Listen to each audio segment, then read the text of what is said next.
Today, I want to discuss short stories, powerful stories, your powerful short story, and a really easy method to do that. So stick with me. I'll go through 6 or 7 steps, and we'll get right into it. You know me, I like to dive right in and like just get into the meat and potatoes of it. So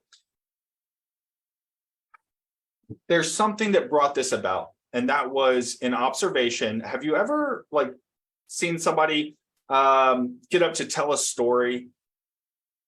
We've all heard stories. I think as children, we get our bedtime stories from our parents, or we go uh, uh, camping in the backyard, and the grandparents are telling the tales around the campfire. Or maybe, like myself, I was in elementary school, and somebody came from, I don't know, Australia or something, and he had a didgeridoo and a walking stick and some funny clothes and a funny accent, and he told us stories about the Aboriginal people and how their history was done in folk storytelling.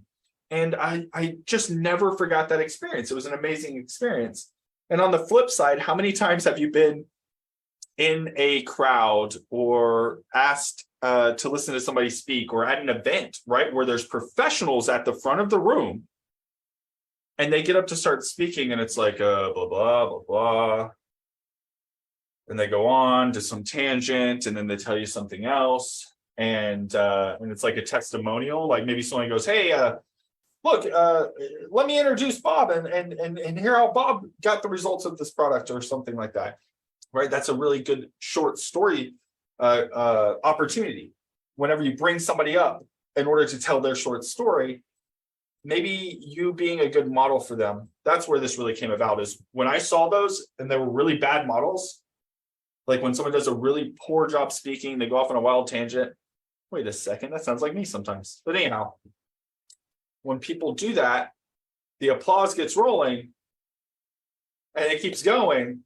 And then they finish their story like 20 minutes later. And it's like, okay, good, let's get out of here. I just clapped for 20 minutes. All my energy's gone. Right? All the energy gets kind of wasted in like the meandering. So people often ask me, how do we avoid that? And I also get questions like, hey, someone's on the fence. Can you get on this call? Can you chat with me? Can you get in here and help me understand how to work this deal, or provide some better value here, or make this make sense for this person, or what have you? And I always go to one simple tool, and that is experiences. Again, this is something I learned from observation from comedians.